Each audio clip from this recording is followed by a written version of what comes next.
Selamat pagi, saya Andri Haryanto. Mau berbagi lagi untuk teman-teman sekalian atau sahabat-sahabat sekalian untuk persiapan jikalau ada sahabat atau teman atau saudara yang akan mengikuti kemo, ya kemo dan juga radioterapi.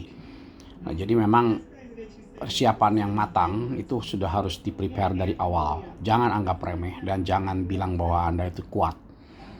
Ya, jadi saya sudah lakukan ini sebelum ya sekarang kurang lebih sekitar 1 bulan sebelum akan dilakukan radioterapi dan kemo. Itu yang pertama, ya bagi Anda yang memang suka makan ikan gabus, itu Anda bisa langsung makan ikan gabusnya every day, every time. Ya, enak atau bosen nggak masalah, tapi itu demi kesehatan kita, demi persiapan kita untuk bisa melewati daripada nanti zamannya waktu akan mengikuti kemo atau radioterapi. Nah, bagi saya kebetulan saya tidak suka makan ikan gabusnya langsung. Nah, antisipasinya bagaimana? Ada minyak gabus, ikan gabus. Itu pun juga ada beberapa tipe. Ya, jadi nanti bisa saya share ya kalau ada yang mau tanya boleh juga DM ke saya. Jadi kalau yang saya ambil ini minyak ikan ini diambil dari Bogor.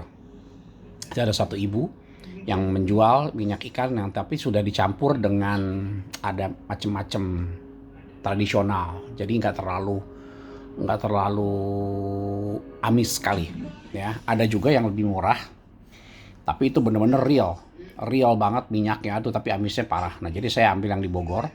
Nah, itu minum satu tempat toples kecil begitu ya. Nah, sehari itu saya minum dua ya. Ditambah lagi tentunya di sini ya saya bilang tadi ya, memang kalau udah kena penyakit ini biayanya pasti akan mahal. Tapi ya sudah, uang yang harus dikeluarkan ya harus kita keluarkan. Dan percayalah ya, walaupun kalau kita dikenakan sakit yang berat pun juga Tuhan tuh pasti akan memberikan kita jalan keluarnya. Ada aja rezeki yang bisa dikasih sama Tuhan buat kita walaupun kita nggak bekerja pada saat itu. Nah, jadi ditambah lagi saya beli juga obat dari ikan gabus sendiri juga ada dijual di online ya. Itu ada macam-macam. Nah, itu bisa pilih sesuai dengan yang Anda mau dan sesuai dengan budget yang Anda punya. Itu memang baunya parah tapi ya sudahlah ya. Jangan jadi saya bilang tadi, yang pertama kalau kita sudah kena penyakit berat ya itu dia ikhlas dulu. Ikhlas, tulus ya, pasrah, kita terima. Nah, jadi kalau sudah ikhlas ya kitanya juga udah tenang hati kita. Jadi kita nggak yang menyesali, wah ini apa, nggak perlu cari cari pembenaran atau cari kenapa bisa begini, kenapa bisa begitu, nggak penting. Ya karena sekarang adalah give up. Kalau Anda seperti itu akan give up. Tapi kalau Anda mau semangat, pasrah, ikhlas, terima, ya sudah. Lalu kita akan memiliki positive thinking, ya kita memulai juga punya semangat yang baru. Gue harus sembuh, nah saya harus sembuh. Nah itu pasti bisa. Ya, karena sembuh ini bukan cuma buat kita doang. Karena banyak dari yang apa dari keluarga kita itu sangat mendambakan kita untuk sehat kembali. Itu paling penting. Dari anak-anak dan istri itu paling penting. Juga dari sahabat-sahabat juga yang saya alami sendiri, ya ternyata ini saya punya sahabat-sahabat yang luar biasa ya, yang mendukung dan mendoakan saya, juga memberikan support yang luar biasa tanpa diduga. Nah, jadi balik lagi kembali tadi ya, setelah kita makan itu albumin ya, lalu juga makan minyak ikannya. Nah, juga buah-buahan yang di jus itu juga penting, sama sayur-sayuran. Karena kalau saya bermasalahnya dengan apa? Dengan kantong stoma. Jadi kalau kita kantong stoma, kita nggak bisa makan sayur-sayuran yang seenaknya kita waktu normal. Kenapa? Karena pada saat waktu pembuangan sayuran itu nggak hancur menjadi kotoran, tapi dia masih berbentuk sayuran, cuma memang sudah diserap dia punya vitaminnya. Tapi susah waktu ngebersihinnya di kantongnya. Ya suka kadang-kadang ganjel, ngegantung, nah itu repot kita ngebersihinnya. Jadi terpaksa saya antisipasinya, istri saya membuatkan jus dicampur buah-buahan dengan sayur-sayuran dijadikan satu. Nah itu sangat ngebantu. Terus vitamin A, B, C, D, K, ya itu sudah harus dihajar. Nah, buktinya apa? Saya bisa buktikan sendiri. Jadi setelah saya lakukan itu, ya berdasarkan dari teman-teman, dari juga peserta tur saya, Tante Henny yang kasih tahu begini-begini, juga sahabat-sahabat lain yang sudah punya pengalaman, saudaranya punya penyakit kanker. Nah, alhasil dari hasil kemo yang saya dapatkan dan juga hasil radioterapi, saya nggak mengalami kerontokan daripada rambut lah yang orang bilang rambut kita bisa botak segala macam. terus juga kita akan dropnya sampai sejauh mana ya. Jadi usahakan walaupun sakit jangan sampai kita maksudnya berat badannya jangan terlalu drop. Ya saya juga sudah mengalami turun yang banyak ya, dari 120 menjadi 95.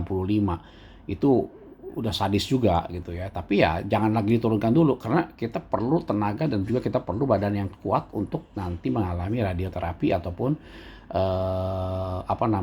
kemo. Sebenarnya radioterapi nggak terlalu berat efeknya ke badan kita ya. Seperti yang saya alami, saya mengikuti 23 radioterapi. Ya waktu dilakukannya cuma hanya 15 menit, ya 30 menit lah, dengan persiapan segala macam setiap hari, nggak boleh putus ya.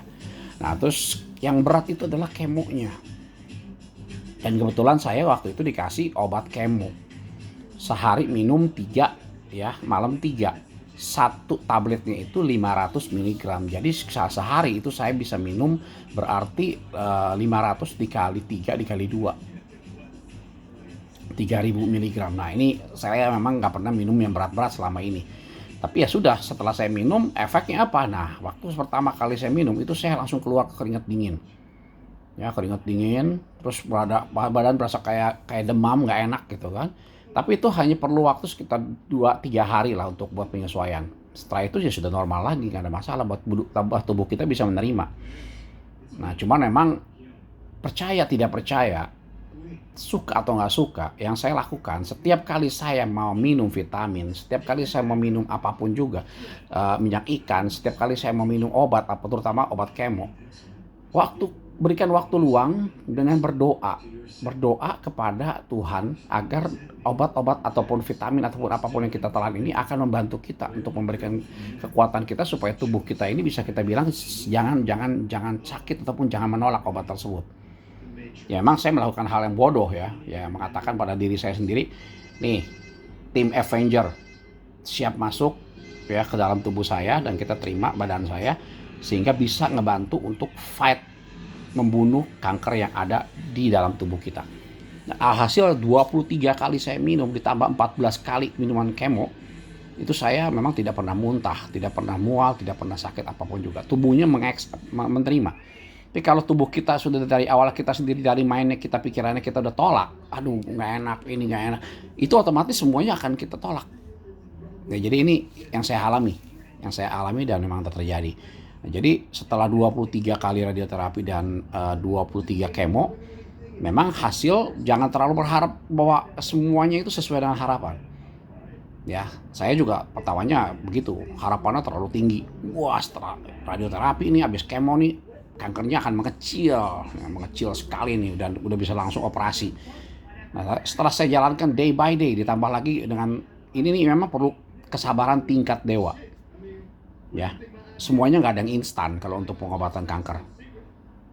Saya bisa ngomong gini kenapa? Saya pun juga mengalami waktu saat down, saat lagi stres, saat lagi waduh kok gue capek banget nih, setiap hari harus datang ke rumah sakit, setiap jam yang sama, dengan waktu yang sama, dengan kondisi yang sama, bikin hati juga harus yang sama, every day, 23 hari, itu nggak gampang. Ditambah lagi kemarin dengan ada demo-demo tuh, wah yang bikin jalanan ditutup, sehingga ada satu hari saya pernah hampir gagal datang ke radioterapi, tetapi nggak pernah putus untuk berjuang, diusahakan terus bolak-balik tetap bisa masuk ke RSCM-nya.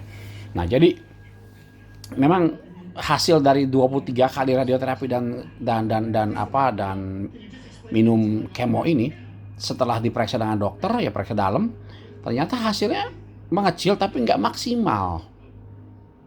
Ya, nggak maksimal, jadi nggak sesuai dengan target. Nah jadi akhirnya saya ditambahkan lagi dengan dokter, suruh kemo lagi, ditambah lagi tuh minum obatnya, kemonya ini ditambahkan lagi dosisnya lebih banyak. Jadi 4 dan 3. Jadi dilakukan lagi 14 hari. Jadi extendednya dari 23 hari tambah lagi 14 hari non-stop. Tapi kalau untuk radioterapi, walaupun sama kemo waktu pertama kali dilakukan itu hanya Senin sampai hari Jumat.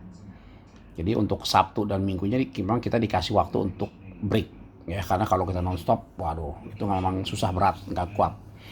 Nah, jadi setelah 14 hari lagi di kemo, barulah istirahat lagi tuh, 1 bulan lagi break lagi ya, 1 bulan lagi baru untuk dilakukan nanti CT scan ya. sebenarnya harus pakai MRI.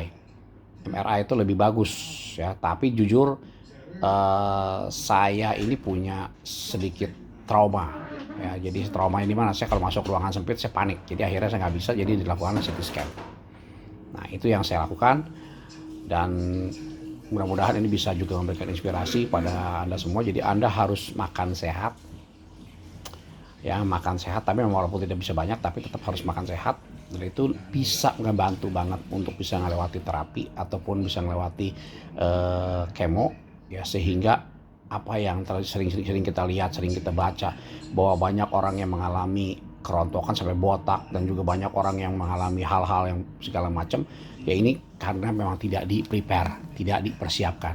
Saya tidak rontok sama sekali rambutnya ya, saya juga tidak mengalami pengurusan lagi, badan yang lebih besar lagi, dan tapi ternyata berhasil melewati. Walaupun semuanya sekali lagi tidak mudah, tidak ada yang mudah, tapi sekali lagi ini ya harus kita perjuangkan karena untuk hidup kita sendiri. Oke, thank you.